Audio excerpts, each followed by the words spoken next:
ଆମ ଘରକୁ ଜଣେ ବାରିକ ଭାଇ ଆସିଥିଲେ ଆମ ଛୁଆକୁ ଛର କରିବା ପାଇଁ। ଆମ ଛୁଆ କହିଲା ମୁଁ କଇଁଚିର ଛର ହେମିନି, ମୋତେ ମେସିନ୍ର ଛର କର, ମୁଁ ହେଲମେଟ୍ କୋଟ୍ କାଟିମି। ବାରିକ ଭାଇ ହସି ଦେଇ କହିଲେ ବେ ସେ ହେଲମେଟ୍ କୋଟ୍ କିସ?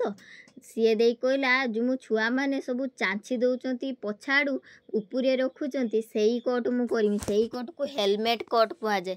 ମୁଁ ଦେଇକି ହସିନି, ଦେଇକି ହସିକି ମୁଁ ବସିକି ତାକୁ ଚାହିଁନି କେରକ ବାରିକ ଭାଇ ହେଲମେଟ୍ କୋଟ୍ କରୁଛନ୍ତି ଦେଖିମ୍ ବୋଲି। କାରଣ ମୁଁ କେଇ ଦିନେ ଦେଖିନି ହେଲମେଟ୍ କୋଟ୍ କିସ ସେଟା ମୁଁ ଜାଣିନି। ସେ ଭାଇ କହିଲେ ମୁଁ ତୋର ହେଲମେଟ୍ କୋଟ୍ କରିଦେଉଛୁ। ତାପରେ ତା ଭଉଣୀର ଚୁଟି ସାଇଜ୍ କରିକି 2 ଜଣ ତାର ଚୁଟି କାଟୁଛନ୍ତି।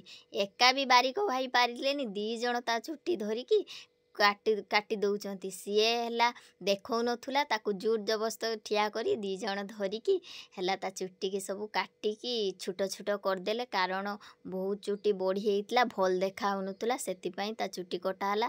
ତାପରେ ମୋ ସାନ ଭାଇ ଟାଟୁ କୁଟେଇଥିଲା, ତାକୁ ଲିଭାଇବା ପାଇଁ ଏମିତିକା ମେସିନ୍ର ଲିଭାଯାଏ। ମୁଁ ତ କେବେ ଦେଖିନଥିନି, ହେନେ ସେ କହିଲା ବାରିକ ଭାଇକି କହିଲା ଟିକେ ଏଇଟା ମେସିନ୍ ମାରି ଦିଅ ନା। ମୁଁ କହିନି ମେସିନ୍ର ବି ଟାଟୁ ଲିଭାଯାଏ ନା? ସେ କହିଲା ହଁ। ତାପରେ ବାରିକ ଭାଇକି ପଇସା ଦେଲେ, ମୋ ଭାଉଜ ପଇସା ଦେଲେ। ସେ କହିଲେ ଏତିକି କମ୍ ପଇସା ନା? ମୋ ଭାଉଜ କହିଲେ ହଁ ସେତିକି ନେଇଥାଏ। ଆପଣଙ୍କ ଏରିଆରେ କ'ଣ ଏମିତିକା ହେଲମେଟ୍ କୋଟ୍ କରୁଛନ୍ତି କି? କମେଣ୍ଟ କରିବେ ସାଙ୍ଗମାନେ। ଜୟ ଜଗନ୍ନାଥ।